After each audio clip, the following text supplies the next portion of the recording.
ಬಾಳೆಹಣ್ಣಿನ ದೋಸೆ ಯಾವತ್ತಾದ್ರೂ ತಿಂದಿದ್ದೀರಾ ನೀವು? ಬಾಳೆಹಣ್ಣು ರುಬ್ಬಿಟ್ಟದು ಮಾಡ್ತಾರೆ. ನಾನು ರುಬ್ಬದೇನೆ ಬಾಳೆಹಣ್ಣು ಹಾಕಿ ದೋಸೆ ಮಾಡಿ ತೋರಿಸ್ತಾ ಇದ್ದೀನಿ.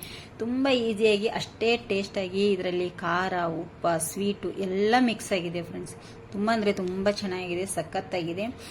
ಈ ಥರ ನಾವು ಮಾಡಿಕೊಟ್ರೆ ಮಕ್ಕಳಿಗಂತೂ ತುಂಬಾ ಚೆನ್ನಾಗಿರುತ್ತೆ. ನೀವು ಒಮ್ಮೆ ಮನೆಯಲ್ಲಿ ಟ್ರೈ ಮಾಡಿ, ಹೇಗೆ ಬಂದಿದೆ ಅಂತೇಳಿ ಕಮೆಂಟ್ ಮಾಡಿ. ಹೊಸಬ್ರು ನಮ್ಮ ಚಾನಲ್ ನೋಡ್ತಾ ಇದ್ದಾರೆ, ಪ್ಲೀಸ್ ಸಬ್ಸ್ಕ್ರೈಬ್ ಮಾಡ್ಕೊಂಡು ನೋಡಿ. ತುಂಬ ಚೆನ್ನಾಗಿರುತ್ತೆ, ನಮ್ಮ ಮಕ್ಕಳಿಗಂತೂ ತುಂಬಾ ಇಷ್ಟ. ಇದು ಈ ಮಳೆಗಂತೂ ಸಖತ್ತಾಗಿರುತ್ತೆ ನೋಡಿ. ಕೆಂಪು ದೋಸೆ ಇದು ಹೇಗೆ ಮಾಡೋದು ಅಂಥೇಳಿ ನೋಡ್ಕೊಂಬರೋಣ ಬನ್ನಿ. ಒಂದು ಪಾತ್ರೆ ಇಟ್ಟಿದ್ದೀನಿ, ಅದಕ್ಕೆ ನಾನು 1 ಟೇಬಲ್ ಸ್ಪೂನ್ ಅಷ್ಟು ಎಣ್ಣೆ ಕೂಡ ಹಾಕ್ತೇನೆ. ಈಗ ನೋಡಿ, 1 ಟೇಬಲ್ ಸ್ಪೂನ್ ಅಷ್ಟು ಎಣ್ಣೆ ಹಾಕಿದ್ದೇನೆ. ಅದಕ್ಕೆ ಈಗ ಕಡಲೆಬೇಳೆ ಹಾಕ್ತೇನೆ, ಒಂದು 2 ಟೇಬಲ್ ಸ್ಪೂನ್ ಅಷ್ಟು, ಉದ್ದಿನಬೇಳೆ 2 ಟೇಬಲ್ ಸ್ಪೂನ್ ಅಷ್ಟು, ಧನಿಯಾ 2 ಟೇಬಲ್ ಸ್ಪೂನ್ ಅಷ್ಟು ಹಾಕಿ ಈಗ ಫ್ರೈ ಮಾಡಬೇಕು. ನೋಡಿ, ಈಗ ಚೆನ್ನಾಗಿ ಇದನ್ನು ಕಲರ್ ಬರೋರಿಗೆ ನಾನು ಇಲ್ಲಿ ಫ್ರೈ ಮಾಡ್ಕೊತೇನೆ. ನೋಡಿ, ಇಲ್ಲಿ ಇಷ್ಟು ಫ್ರೈ ಆದಮೇಲೆ ಇದಕ್ಕೆ 1 ಟೇಬಲ್ ಸ್ಪೂನ್ ಅಷ್ಟು ಮೆಂತ್ಯಕಾಳನ್ನು ಕೂಡ ಯೂಸ್ ಮಾಡ್ತಾ ಇದ್ದೀನಿ ಇಲ್ಲಿ. ನೋಡಿ, ಮೆಂತ್ಯಕಾಳು, ಹಾಗೆ ಇದಕ್ಕೆ ಬ್ಯಾಡಗಿ ಮೆಣಸು ಒಂದು 7 ರಿಂದ 8, ಒಂದು ಈರುಳ್ಳಿ ಈ ಥರ ಕಟ್ ಮಾಡಿಟ್ಟಿರೋಂಥದ್ದು. ಈ ಥರ ನಾವು ಮಸಾಲೆ ಹುರಿದ್ಬಿಟ್ಟು ಹಾಕಿದರೆ ದೋಸೆಗೆ ತುಂಬಾ ಚೆನ್ನಾಗಿ ಟೇಸ್ಟ್ ಬರುತ್ತೆ. ಇದು ಇನ್ನೊಂದು 2 ನಿಮಿಷ ಅಷ್ಟೇ ಇದನ್ನು ನಾನೀಗ ಚೆನ್ನಾಗಿ ಫ್ರೈ ಮಾಡ್ಕೊತೇನೆ. ನೋಡಿ, ಇದಕ್ಕೆ 1 ಟೇಬಲ್ ಸ್ಪೂನ್ ಅಷ್ಟು ಜೀರಿಗೆ ಲೇಟ್ ಮಾಡಿ ಹಾಕ್ತಾ ಇದ್ದೀನಿ. ಜೀರಿಗೆ ಬೇಗ ಫ್ರೈ ಆಗುತ್ತೆ, ಸಣ್ಣ ಪದಾರ್ಥ ಅಲ್ವಾ, ಅದಕ್ಕಾಗಿ ಇದನ್ನೀಗ 1 ರಿಂದ 1.5 ನಿಮಿಷ ಮಾತ್ರ ಫ್ರೈ ಮಾಡ್ತೇನೆ. ನೋಡಿ, ಈಗ ಇದೆಲ್ಲ ಫ್ರೈ ಆಗಿದೆ. ಇದು ನಮಗೆ ತಣ್ಣಗಾಗಬೇಕು, ಮಿಕ್ಸಿಯಲ್ಲಿ ರುಬ್ಕೋಬೇಕಾದ್ರೆ ಇದು ತಣ್ಣಗಾಗಬೇಕಲ್ಲ.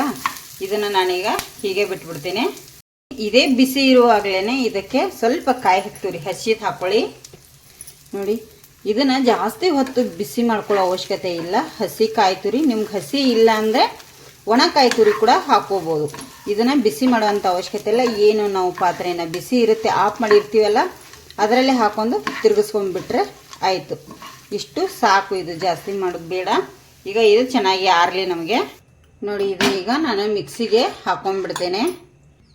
ನೋಡಿ, ಆರಿದ್ಮೇಲೆ ಮಿಕ್ಸಿಗೆ ಹಾಕಿದ್ಮೇಲೆ ಒಂದು ಅರ್ಧ ಟೇಬಲ್ ಸ್ಪೂನ್ ಅಷ್ಟು ಅರಿಶಿನ ಕೂಡ ಹಾಕ್ತಾಯಿದ್ದೀನಿ. ಇದಕ್ಕೆ ಬೆಲ್ಲ ಬೇಕು, ಸ್ವಲ್ಪ ಬೆಲ್ಲನ ಹಾಕಿದ್ದೇನೆ. ನೋಡಿ, ಇದಕ್ಕೆ ಸ್ವಲ್ಪ ಇಂಗು ಕೂಡ ಸೇರಿಸ್ತಾ ಇದ್ದೀನಿ. ನೋಡಿ, ಈಗ ನೀರು ಹಾಕೋದಿನ ಇದನ್ನು ನುಣ್ಣಗೆ ರುಬ್ಕೋತೇನೆ. ನೋಡಿ, ಇದು ಈಗ ಇಷ್ಟೇ ಸಣ್ಣ ಆಗಿದೆ, ಯಾಕಂದರೆ ಇದರಲ್ಲಿ ನೀರು ಹಾಕಿಲ್ಲ, ನಾವೇನು ಹಾಕಿಲ್ಲ ಫ್ರೆಂಡ್ಸ. ಇದಕ್ಕೆ ಸ್ವಲ್ಪ ಹುಣಸೆನ ಹುಳಿ ಹಾಕ್ತಾ ಇದ್ದೀನಿ. ಹಾಗೆ ಇದಕ್ಕೆ ನಾನೀಗ ಏನು ಮಾಡ್ತಾಯಿದ್ದೀನಿ ಅಂದರೆ, ಒಂದು 4 ರಿಂದ 5 ಗಂಟೆಗಳ ಕಾಲ ಒಂದು 2 ಬೌಲ್ ಅಕ್ಕಿನ ನೆನೆ ಇಟ್ಟಿದ್ದೆ, ಅದನ್ನು ಕೂಡ ಇದಕ್ಕೆ ಹಾಕ್ತೇನೆ. ಅಕ್ಕಿ ಮಾತ್ರ ನೆನೆ ಇಟ್ಟಿದ್ದು, ಬೇರೆ ಏನೂ ನೆನೆ ಇಟ್ಟಿಲ್ಲ. ಇದನ್ನೀಗ ನುಣ್ಣಗೆ ನಾನು ರುಬ್ಕೋತೇನೆ ಸ್ವಲ್ಪ ನೀರು ಹಾಕಿ. ನೋಡಿ, ಇದಕ್ಕೆ ಸ್ವಲ್ಪ ನೀರು ಹಾಕಿ ಈಗ ದೋಸೆ ಹಿಟ್ಟು ಯಾವ ಥರ ಇರುತ್ತೋ ಆ ಥರ ರುಬ್ಕೋತೇನೆ. ನೋಡಿ, ದೋಸೆ ಹಿಟ್ಟು ಈ ಥರ ಈಗ ನೈಸಾಗಿ ರುಬ್ಬಿದ್ದೇನೆ. ಇದನ್ನ ಒಂದು ಪಾತ್ರೆಗೆ ನಾನು ತಗೊಂಡ್ಬಿಡ್ತೇನೆ. ಈಗ ನೋಡಿ, ಇದಕ್ಕೆ ಎತ್ತಿ ಹಾಕೊಂಡ್ಬಿಡ್ತೀನಿ ಎಲ್ಲವನ್ನು. ನೋಡಿ, ಎಷ್ಟು ಚೆನ್ನಾಗಿ ಬಂದಿದೆ ಎಲ್ಲ.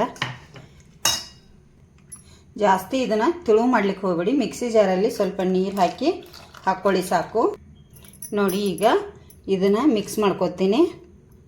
ನೋಡಿ, ಇದು ಯಾಕಂದರೆ ಮೇಲ್ಗಡೆ ಸ್ವಲ್ಪ ಮಿಕ್ಸಿ ಜಾರನ್ನು ಕ್ಲೀನ್ ಮಾಡಿಬಿಟ್ಟು ಹಾಕಿದ್ದೀವೆಲ್ಲ, ತೊಳೆದ್ಬಿಟ್ಟು ಅದು ನೀರು ನಿಂತಿರುತ್ತೆ. ಈಗ ನಮಗೆ ಯಾವ ಹಿಟ್ಟಿನ ಹದಕ್ಕೆ, ಅಂದರೆ ದೋಸೆ ಹಿಟ್ಟು ಯಾವ ಥರ ಬೇಕು ನೋಡಿ ಆ ಹದದಲ್ಲಿ ನೀವು ಮಾಡ್ಕೊಳ್ಳಿ.